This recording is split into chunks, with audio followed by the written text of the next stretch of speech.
Hello विद्यार्थी मित्रांनो, SM academy या यूट्यूब चॅनलमध्ये आपल्या सर्वांचे मनपूर्वक स्वागत। आजच्या व्हिडिओमध्ये आपण SOC 101 त्याला 204 हा पण कोड आहे जो सामाजिक शास्त्रांचा अधिष्ठान अभ्यासक्रम या विषयाचा अभ्यास करणार आहोत। त्यामध्ये यापूर्वी आपण राष्ट्रीय उत्पन्नाचा प्रवाह त्याचा पार्ट 1 घेतलेला आहे। आज आपण बघणार आहोत राष्ट्रीय उत्पन्नाचा प्रवाहाचा उर्वरित भाग।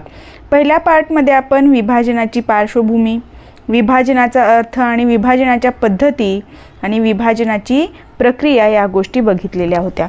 आजच्या व्हिडिओमध्ये आपण बघणार आहोत राष्ट्रीय उत्पन्न म्हणजे काय, त्याची संकल्पना, राष्ट्रीय उत्पन्नाचा चक्राकार प्रवाह जो आहे तो, आणि त्यानंतर राष्ट्रीय उत्पन्नामध्ये सरकारी आणि खाजगी क्षेत्राचा सहभाग किती प्रमाणात आहे यावर आधारित प्रश्न बघणार आहोत। ठीक आहे, आता बघा, राष्ट्रीय उत्पन्न ही संकल्पना स्पष्ट करा असा प्रश्न 2017 मध्ये आलेला आहे। ठीक आहे, कुठल्या प्रकारचे प्रश्न येतात आणि त्यावर कुठल्या प्रकारे आपण उत्तर लिहिणं अपेक्षित आहे आणि त्यामधल्या बेसिक संकल्पना आपण घेतो। विषयाला सुरुवात करण्यापूर्वी तुम्ही चॅनलवर नवीन असाल आणि चॅनलला अजूनही सबस्क्राइब केलेलं नसेल तर सबस्क्राइब करा, जेणेकरून व्हिडिओचं नोटिफिकेशन तुम्हाला वेळेत मिळेल आणि व्हिडिओ लवकरात लवकर बघता येईल। आता पहिला जो प्रश्न आहे, राष्ट्रीय उत्पन्न ही संकल्पना स्पष्ट करा, हा प्रश्न 2017 मध्ये आलेला होता। ठीक आहे, तर आपल्याला बघायचं आहे राष्ट्रीय उत्पन्न म्हणजे काय। तर राष्ट्र म्हणजे देश, हे गोष्ट माहिती आहे, म्हणजे देशात जे उत्पन्न होतं ते काय राष्ट्रीय उत्पन्न असं आपण ढोबळमानानं म्हणू शकतो।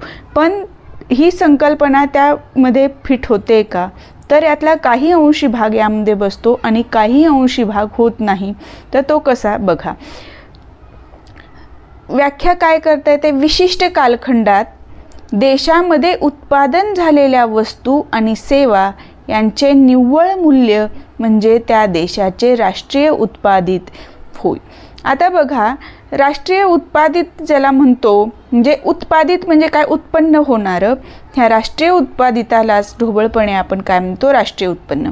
आता ह्या विशिष्ट कालखंडामध्ये म्हणजे काय, आपण म्हणतो की जसं शेती करत असाल तर त्यावेळेला म्हणतो की यावर्षी शेतामध्ये एवढं पीक आलं, यावर्षी पाऊस जास्त पडला, नुकसान झालं, म्हणजे या वर्षी म्हणजे काय आहे, उत्पन्न मोजण्याचे एक बेसिक प्रमाण आहे, बरोबर आहे। आपण एक वर्ष कन्सिडर करतो, त्याचप्रमाणे राष्ट्रीय उत्पन्न मोजण्यासाठी पण जो विशिष्ट कालखंड असतो तो 1 वर्षाचा असतो। तो विशिष्ट कालखंड काय असतो, तर एक आर्थिक वर्ष असतं, जे आर्थिक वर्ष भारतासाठी आहे 1 एप्रिल ते 31 मार्च। ठीक आहे, तर या विशिष्ट कालखंडामध्ये देशामध्ये उत्पन्न झालेल्या वस्तू व सेवा, ज्या काही वस्तू आहेत, म्हणजे पेन, पेन्सिल ह्या वस्तू आपल्याला माहिती आहेत, ठीक आहे, किंवा वेगवेगळ्या मोटरसायकल्स असू द्या, गाड्या असू द्या, ह्या वस्तू झाल्या। पण सेवा कुठल्या, जे डॉक्टर्स आपल्याला सेवा देतात, मेडिकल सेवा आहेत, साफसफाई करणारे सर्वंट मिळतात, ते सेवा असू द्या, कुठल्याही प्रकारच्या सेवा असू द्या, त्याच्या बदल्यात आपण जी किंमत देतो ते म्हणजे काय आहे, मूल्य। तर ह्या सगळ्यांची जी बेरीज होत असते त्याला काय म्हणतो आपण, राष्ट्रीय उत्पादित म्हणतो आणि त्यालाच राष्ट्रीय उत्पन्न म्हणतात। आता ह्या संकल्पनेमध्ये कोणकोणते गुणविशेष आहेत ते बघायचं आहे। आता राष्ट्रीय उत्पन्न ही व्याख्या लिहिली आपण, पण आता राष्ट्रीय उत्पन्नाचा अंदाज आपण काय म्हणलेले, विशिष्ट कालखंडात। तर विशिष्ट कालखंडासाठी करतं हे राष्ट्रीय उत्पन्नाचा आपण मोजमाप, ते विशिष्ट आर्थिक वर्ष कोणते, सामान्यतः एक आर्थिक वर्ष असतो, आणि हा आर्थिक वर्ष काय असतो, तर 1 एप्रिल ते 31 मार्च। आता ह्या उत्पन्नाचे आकडे आपण कसं मोजतो, जसं की 1998, आता 1 एप्रिल 1998 ते 31 मार्च 1999, म्हणजे 98, 99, 99, 2000। आता सध्या आपण मागच्या वर्षीचं घेतलं 2020, 2021, आणि चालू वर्षाचं जर घ्यायचं असेल तर 1 एप्रिल 2022 ते 31 मार्च 2023, या पद्धतीने हे उत्पन्न, राष्ट्रीय उत्पन्न मोजलं जातं। लक्षात आलं, राष्ट्रीय उत्पन्न मोजण्यासाठी भारताचं आर्थिक वर्ष काय आहे, 1 एप्रिल ते 31 मार्च। तर आर्थिक वर्षात तयार होणाऱ्या एकंदर वस्तू, एकंदर म्हणजे काय, सर्व वस्तू आणि सेवा यांच्या पैशातील किमतीची बेरीज करून जो एक अंतिम आकडा काढला जातो तो म्हणजे काय आहे, राष्ट्रीय उत्पन्न आहे। वस्तू व सेवांच्या किमतींची गणना करताना अंतिम उत्पादनाच्याच किमती विचारात घेतात. आता मला सांगा, इथे ह्या वाक्याचा अर्थ काय होत असतो? एखादी पेन बनवायची आहे, जी समोर आपल्याला दिसते, ती पेन बनवताना यामध्ये आपल्याला काय काय गोष्टी लागतात?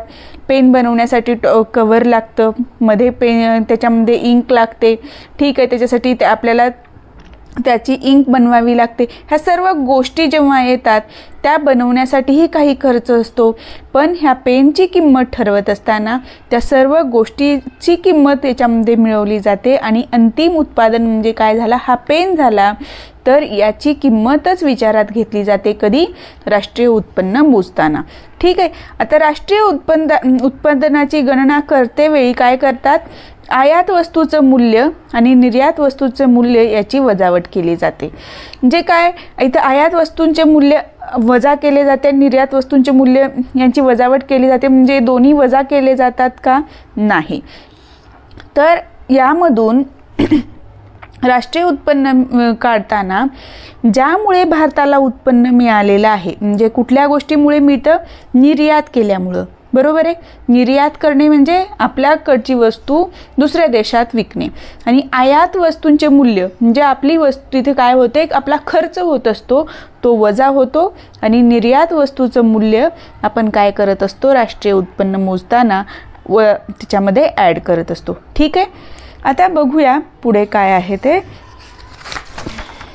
आता हे राष्ट्रीय उत्पन्न मोजताना त्याची एक व्याख्या केली जाते.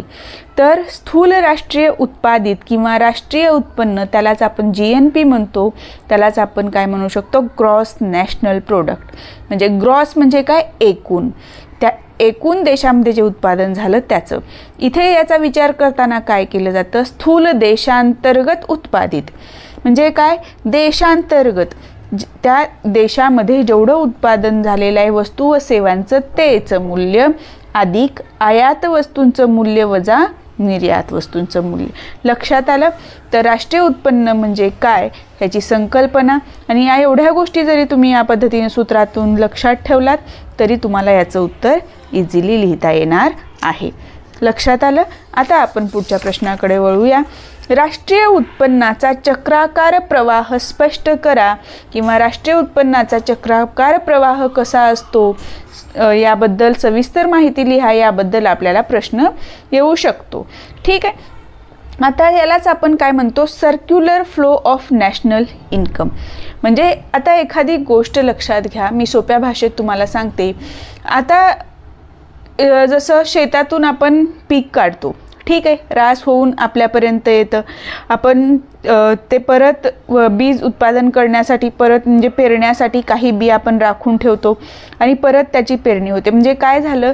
जे उत्पन्न शेतीतून निघालं त्याचाच वापर आपण खाण्यासाठी केला आणि परत ते पेरण्यासाठी केलं, म्हणजे त्याचं पुनरुत्पादन करण्यासाठी. तसंच राष्ट्रीय उत्पन्नाच्या चक्राकार प्रवाहामध्ये जे काही गोष्टी मिळतात, म्हणजे आपल्याकडे बघा, आपल्याला जे उत्पन्न मिळतं, आता शॉर्टमध्ये असं म्हणू शकतो, एखादा व्यक्ती आपण नोकरी करतोय, ठीक आहे, आपण जे उत्पन्न मिळवतो नोकरीतनं ते काय झालं? आपलं वेतन झालं. बरोबर आहे. त्या वेतनाचा आपण वापर कशासाठी करत असतो? आपल्या गरजेच्या वस्तू घेण्यासाठी, आपल्या घरातल्या ज्या काही वस्तू आहेत किंवा घरातल्या व्यक्तींच्या गरजा पूर्ण करण्यासाठी, मेडिकल एमर्जन्सीसाठी, सगळ्या गोष्टींसाठी. ठीक आहे. मग ह्या वस्तू घ्यायच्या तर त्या वस्तूंचं उत्पादन व्हायला पाहिजे. बरोबर आहे. म्हणजे त्या वस्तूचं उत्पादन झालं तर ती वस्तू आपल्याला मिळते आणि ती वस्तू आपण खरेदी केली तरच त्या वस्तूची खरेदी केल्यानंतर ते उत्पन्न करणाऱ्या व्यक्तीला तो पैसा मिळतो आणि तो व्यक्ती दुसऱ्या वस्तू तयार करू शकतो. ठीक आहे. या पद्धतीने हे चक्र सतत चालू असतं. तर राष्ट्रीय उत्पन्नाची निर्मिती आणि त्याचे समाजात वाटप या दोन्ही घटना एकाच वेळी चालू असतात. काय सांगितलं मी? एखादी वस्तू निर्माण झाली म्हणजे गोळ्या निर्माण झाल्या, मेडिसिन्स, आणि त्या समाजात वाटप म्हणजे जे आजारी व्यक्ती आहेत त्यांच्यापर्यंत वाटप झालं, म्हणजे उत्पन्न होतंय आणि त्याच वेळेला वाटप सुद्धा होतंय. ह्या दोन्ही घटना काय आहेत? एकाच वेळी चालू असतात. त्यामुळे अर्थव्यवस्थेत राष्ट्रीय उत्पन्नाचे वहन चक्राकार पद्धतीने होत असते. आता आपण बघतोय इथे चक्राकार प्रवाह समजून घेत असताना वस्तू व सेवांचा बाजार आहे, या पद्धतीने याची रचना करायची आहे. ह्या पद्धतीचा जर प्रश्न आला की राष्ट्रीय उत्पन्नाचे चक्राकार प्रवाह, तर तिथं कन्फ्यूज व्हायचं नाही आहे, सोपं आहे, लक्षात ठेवा. 4 घटक महत्त्वाचे. त्याच्यामध्ये उपभोक्ते, व्यवसाय संस्था या पद्धतीने लक्षात ठेवा. उपभोक्ते म्हणजे काय? आपण जे उपभोग घेतो वस्तूचे ते. व्यवसाय संस्था म्हणजे काय? जे वस्तूचे उत्पादन करतात अशा व्यवसाय संस्था, कारखाने. वस्तू व सेवांचा, आता बघा ह्या आपण जे काही वस्तू घेणार आहोत किंवा ह्या व्यवसाय संस्थेला वस्तू विकायची आहे तर त्याच्यासाठी काय असला पाहिजे? बाजार असला पाहिजे, बरोबर. मग इथे काय? वस्तू व सेवांचा बाजार. आणि आता बघा हे बाजार मांडायचं आहे किंवा ह्या व्यवसाय संस्थेला ह्या ज्या गोष्टींची बाजारात विक्री करायचं आहे त्यासाठी आधी काय केला पाहिजे? कच्चा माल लागतो, तर त्या घटकांचा सुद्धा इथे बाजार असतो, उत्पादन घटकांचा बाजार. जसं आपण नेहमी, मी एक उदाहरण देते, नेहमी कुंभार आता एक माठ बनवणार, ठीक आहे. ते माठ जे बनवायचं आहे त्यासाठी कच्ची माती लागते, बरोबर आहे. ते भाजण्यासाठी जाळ लागतो, म्हणजे इंधन लागतं.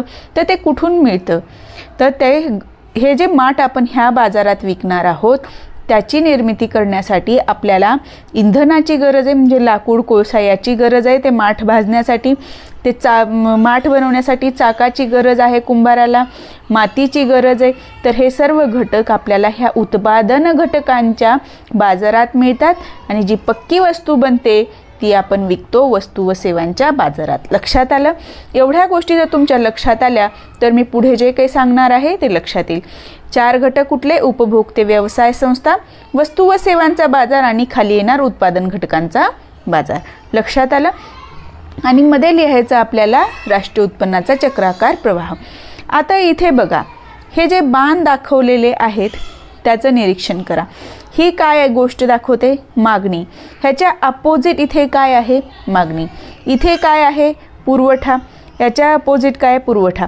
पण याच्या बाणाची दिशा जर तुम्ही बघितली तर इकडे कुठे? इकडे तोंड करून आहे आणि या इकडून जेव्हा जातो तेव्हा या पद्धतीने क्रॉस आहे. हे गोष्ट लक्षात ठेवायची आहे. आता आपण बघूया उत्पादन घटकांचा बाजार, म्हणजे इथे कच्चा माल आहे, ठीक आहे. आता हा कच्चा माल जो आहे ते कच्चा माल कोण घेतं? व्यवसाय संस्था खरेदी करते. कशा? हे उत्पादन घटक खरेदी करतात, ठीक आहे. हे बाहेरचं वर्तुळ बघतोय आपण, ओके. ही व्यवसाय संस्था काय करते? ही खरेदी करते. मग ही खरेदी केलेली काय करत असते? त्यासाठी कापड, धान्य, वस्तू हे विकतात, ठीक आहे. आता हे जे काही कच्चा माल खरेदी केलं ते विकलं जातं कोणाकडून? ह्या वस्तू व सेवांच्या बाजारातून, या व्यवसाय संस्थांना. आता इकडे बघा वस्तू व सेवांच्या बाजारामध्ये उपभोक्ते काय करत असतात? हे विकतं, ठीक आहे. वस्तू व सेवांचा बाजार विकते आणि इथे उपभोक्ते काय करत असतात? कापड, धान्य इत्यादी वस्तू विकत घेत असतात, बरोबर आहे. मग ह्यांनी जेव्हा विकत घेतात त्यावेळेला काय होत असतं? पैसा बाजारात खर्चतात. जेव्हा आपण उपभोक्ते आहे, एखादी वस्तू, कपडे काहीही घेतलं, चप्पल वगैरे, तर त्यावेळेला आपण ती वस्तू घरी आणतो पण सोबतच काय देत असतो? पैसे बाजारात खर्च करत असतो, ठीक आहे. आता ह्या व्यवसाय संस्थेला त्यामुळे काय होतं? ह्या बाजारातून उत्पादन मिळतं, बरोबर आहे. मग हे जे उत्पादन मिळतं व्यवसाय संस्थेला, ही वस्तू ह्या कच्च्या घटकांचा वापर करून जी व्यवसाय संस्था या पक्क्या वस्तू बनवते त्यासाठी ते ह्या व्यवसाय संस्थेला काम करणाऱ्यांना वेतन द्यावं लागतं. जी जागा वापरलेली आहे त्याच्यासाठी आपल्याला काय द्यावं लागतं? खंड द्यावा लागतो, ज्याला आपण म्हणतो रेंट देणं, ठीक आहे. जे काही बँकेकडनं कर्ज वगैरे घेतलेलं त्याचं व्याज देतात, नफा देणे, ह्या गोष्टी या मिळालेल्या पैशातनं होतात. आणि इथे सुद्धा तेच आहे.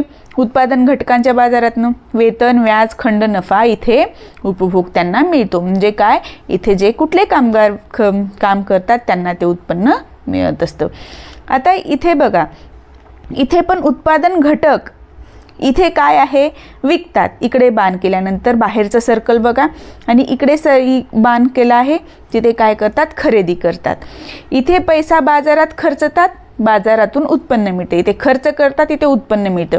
फक्त ह्या बाणांची दिशा बघा, मधल्या बाणांची. वरच्या साईडला हे दोन्ही इथे मिळतात, खालच्या बाजूला काय होतं? एक इकडे जातं आणि एक इकडे येतं, ओके. या पद्धतीने तुम्हाला हे लक्षात ठेवायचं आहे. हे सोपं आहे. फक्त तिथलं आतला वर्तुळ आणि बाहेरचा वर्तुळ काय दाखवतो ते बघणं गरजेचं आहे.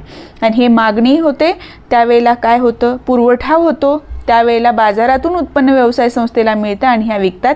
या पद्धतीने हे लक्षात ठेवणं गरजेचं आहे. आता जेव्हा हे तुम्हाला संकल्पना स्पष्ट करा असं जर डिटेलमध्ये प्रश्न आला 10 मार्कासाठी किंवा जास्त, तर त्यावेळेला कसं करायचं, तर त्यासाठी 2 आपल्याला गोष्टी सांगायच्या आहेत. त्या कृती काढून मागणी आणि पुरवठ्याची उलाढाल 2 प्रकारच्या बाजारातून होत असते सांगायचं. मी काय सांगितलेलं, कच्च्या मालाचा बाजार एक आणि वस्तू व सेवांच्या बाजारात. ठीक आहे, ह्या 2 प्रकारच्या बाजाराचा उल्लेख करा. नंतर मग येथे तुम्हाला स्पष्ट करायचं आहे वस्तू व सेवांचा बाजार म्हणजे काय, उत्पादन घटकांचा बाजार म्हणजे काय. वस्तू व सेवांचा बाजार म्हणजे काय, व्यवसाय संस्था म्हणजे धान्य, कपडे, मोटारी इत्यादी वस्तू तयार करतात आणि वस्तू विक्रीसाठी आणतात. आणि इथे काय होतं, उपभोक्ते ग्राहक बनून खरेदी करतात. उत्पादन घटकाच्या बाजारामध्ये काय होतं, उत्पादन घटक कुठले कुठले लागतात, जागा लागते, इंधन लागतं, भांडवल लागतं. ठीक आहे, हे सर्व आपल्याला हे उत्पादन घटकाच्या बाजारात मिळतं आणि हे उपभोक्ते हे उत्पादन घटकाचे मालक असतात. म्हणजे आपण जर इथे शेतकऱ्याचा विचार केला तर इथे बाजारात जे धान्य आपण विकणार आहोत तिथे हे काय होतो, शेतकरी मालक होतो. ते आपले घटक या बाजारात उत्पादन घटकाच्या बाजारामध्ये विकत असतात. ठीक आहे, आता वस्तू व सेवांचा बाजार आणि उत्पादन घटक यामध्ये व्यवहार करणारे 2 गट असतात. मी तुम्हाला सांगितले वर वस्तू व सेवांचा बाजार, खाली उत्पादन संस्था आणि इकडे व्यवसाय संस्था आणि इकडे उपभोक्ते. तर हे 2 घटक कोण आहेत, तर व्यवसाय संस्था आहे आणि दुसरी आहे उपभोक्ते. ठीक आहे, तर व्यवसाय संस्था काय आहेत, या उत्पादन घटक विकत घेतात. ठीक आहे, हे उत्पादन जे घटक आहेत त्या व्यवसाय संस्था विकत घेतात आणि त्याच्या साहाय्याने वस्तू व सेवा बाजारात विकतात आणि उत्पन्न मिळवतात. उपभोक्ते काय करतात, त्या बाजारातून वस्तू व सेवांची खरेदी करतात आणि घटक बाजारात भूमी, श्रम, भांडवल व संघटन यांच्या भागांची विक्री करतात. बरोबर आहे. आणि या 4 चौकटींना बाणांनी जोडणारी आतील आणि बाहेरील अशी 2 वर्तुळे आहेत. त्यामध्ये चक्राकार प्रवाहाची दिशा बाणांनी दाखवलेली आहे. त्याबद्दल मी तुम्हाला आता एक्सप्लेन केलेलं आहे.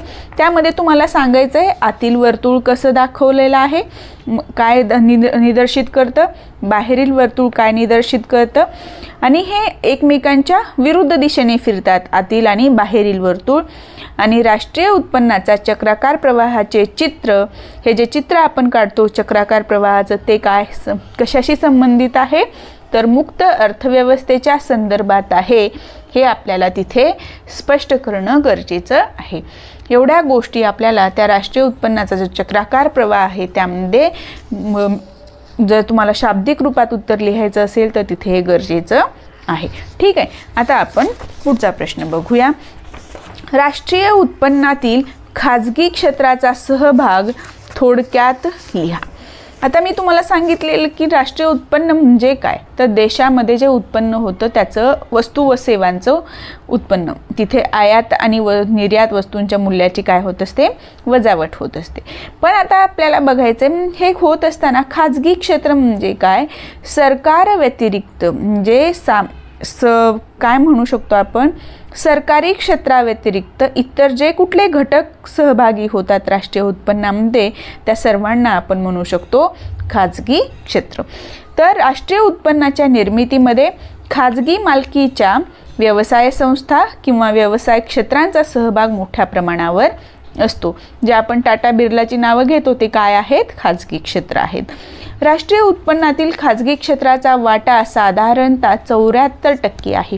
म्हणजे सरकारी क्षेत्राचा आपल्या राष्ट्रीय उत्पन्नातला वाटा हा कमी आहे, हे यातनं लक्षात येतं. हे लक्षात असणं गरजेचं आहे की वाटा किती टक्के आहे. ठीक आहे, आता बघा खाजगी क्षेत्र हे प्रामुख्याने उपभोग आणि गुंतवणूक या माध्यमातून राष्ट्रीय उत्पन्नाच्या निर्मितीला हातभार लावते. म्हणजे खाजगी क्षेत्र जनरली काय करतं, तर उपभोग आणि गुंतवणूक म्हणजे ज्या काही वस्तू आहेत त्यात म्हणजे श्रम बाजारातल्या किंवा उत्पादन बाजारातल्या त्या वस्तूचा उपभोग घेतं आणि गुंतवणूक करतं आणि राष्ट्रीय उत्पन्न वाढण्यासाठी मदत करतं. या क्षेत्रातला मोठ्या प्रमाणावर वस्तू व सेवा या वस्तू व सेवा कुठल्या उपभोगासाठी आवश्यक असतात तशा निर्माण करतं, व्यक्तिगत उपभोगासाठीच्या, कौटुंबिक उपभोगासाठी आणि सामूहिक उपभोगासाठी आवश्यक असतात। हे आपल्याला लक्षात राहावं यासाठी मी या पद्धतीने ते लिहिलेलं आहे। या क्षेत्राला म्हणजे कुठल्या खाजगी क्षेत्राला मोठ्या प्रमाणावर वस्तू व सेवा व्यक्तिगत, कौटुंबिक, सामूहिक उपभोगासाठी आवश्यक असतात। जसं आपलंच उदाहरण घ्या, आपल्या व्यक्तिगत उपभोगासाठी, कुटुंबाच्या गरजेसाठी आणि आपल्या समूहाच्या म्हणजे एखादा फ्रेंड सर्कल्स असेल किंवा एखादी कम्युनिटी असेल त्यासाठी उपभोगाची वस्तू। या क्षेत्राकडून बचतीला मोठा हातभार लागतो, म्हणजे खाजगी क्षेत्राकडनं बचतीला मोठा हातभार लागतो, यांचं बचतीचं प्रमाण जास्त असतं आणि हे जे काही बचत केली जाते ती बँकेत ठेवली जाते, बरोबर आहे, व्याज मिळवण्यासाठी। मग त्या बचती काय करतात, उत्पादक गुंतवणुकीसाठी त्यांच्याकडून वापरल्या जातात। म्हणजे बँक काय करत असते, या उत्पादकांना किंवा या व्यावसायिकांना कर्ज देत असते। मग या बँकेकडे कुठले पैसे येतात, तर या खाजगी क्षेत्रातल्या ज्या व्यक्तींनी बचती ठेवलेल्या असतात त्याचाच वापर करून यांना ती कर्ज देत असते, ठीक आहे। म्हणून आपण म्हणतो की त्या बचती उत्पादक गुंतवणुकीसाठी त्यांच्याकडून वापरल्या जातात। मग काय होतं, त्याचा कसा वापर होतो, कुठल्या गुंतवणुकीसाठी, तर नवनवीन वस्तूंच्या उत्पादनासाठी कारखाने स्थापन केले जातात आणि या कारखाने कसे असतात, लघुउद्योगी असतात किंवा मोठ्या आकाराचेही असू शकतात, ठीक आहे। लक्षात आलं, हा प्रवाह मी आपल्याला लक्षात राहावा म्हणून या पद्धतीने लिहिलेला आहे। आता या राष्ट्रीय उत्पन्नामध्ये काय येतं, खाजगी क्षेत्राच्या वाट्यामध्ये देशातील बचती। आता देशातल्या बचती म्हणजे काय, तर उत्पादक गुंतवणुकीकडे वळविण्याचे काम खाजगी क्षेत्राकडून भांडवल बाजाराच्या माध्यमातून केले जाते। आता हा भांडवल बाजार म्हणजे काय, तर म्युच्युअल फंड, शेअर मार्केट जे आहे त्याला आपण काय म्हणू शकतो, कॅपिटल मार्केट किंवा भांडवल बाजार म्हणू शकतो। तर उदाहरणामध्ये आपल्याला म्युच्युअल फंड, कंपन्यांचे भाग, भारतीय युनिट ट्रस्ट इत्यादी याचा उल्लेख करायचा आहे, ठीक आहे। आता बघा, आपण काय करतो, जे बचती करतो किंवा आपल्याला अपघात झाल्यास आपल्या फॅमिलीला काहीतरी एक हातभार असावा म्हणून प्रत्येक सामान्य माणूस विचार करत असतो किंवा बचत करून आपल्या मुलाबाळांना त्याचा उपयोग व्हावा यासाठी सामान्य माणूस म्हणजे खाजगी क्षेत्र तिथे विचार करतो। आपण आयुर्विमा पॉलिसी घेतो, घराचा, कंपन्यांचा, इतर मालमत्तेचा विमा उतरवतो, विम्याचे आपण जे हप्ते भरतो त्यातील बराच भाग भांडवल बाजारात गुंतवला जातो। आता बघा याचा अर्थ कसा होतो, आपण जे काही विमा उतरवतो त्यातला भाग ती कंपनी आपल्याला नंतर अपघात झाला किंवा आपण आजारी असलो तर मेडिक्लेम वगैरे करतो त्यावेळेला त्या आयुर्विमा कंपनीकडे हे पैसे येतात कुठून याचा आपण विचार करतो का, तर तो केला पाहिजे, आपण तो करत नाही। तर आपण जे काही पैसे गुंतवतो प्रत्येक महिन्याला विम्याचे LIC भरतो, त्यातले काही भाग ह्या LIC कंपन्या काय करत असतात, हे मोठे मोठे जे व्यावसायिक असतात किंवा कंपन्या असतात त्यांना भाग भांडवलाच्या रूपामध्ये ते देत असतात आणि कंपन्यांमधून नंतर ते व्याजाच्या रूपाने किंवा जे बचत ह्याचं नफ्याचं प्रमाण आहे त्याच्या प्रमाणामध्ये वाटा ह्या कंपन्यांना मिळत असतो आणि तेच पैसे जे आपण 1000 आता भरलो विम्यामध्ये तर आपल्याला गरजेच्या वेळी जे 50,000 मिळतात ते या पद्धतीने मल्टिपल होत असतात। लक्षात आलं, तर आपण बँकांमध्ये मुदत ठेवी ठेवतो, बचत ठेवी ठेवतो, त्यातील काही पैसा शेतकरी, कारखानदार, लघु उद्योजक, लहान दुकानदार इत्यादी व्यवसायांना कर्जाऊ दिला जातो, त्यातूनही राष्ट्रीय उत्पन्नाच्या वाढीला हातभार लागतो। जे काही आपण बँकांमध्ये बचती ठेवतो त्यामधले सुद्धा बँका काय करत असते, कारखानदारांना, शेतकऱ्यांना ज्यांना हवं आहे त्यांना कर्ज देत असते आणि त्यातूनही उत्पन्न मिळत असतं, तेव्हाच आपल्याला ते बँक आपल्याला जास्तीचं व्याज देऊ शकते।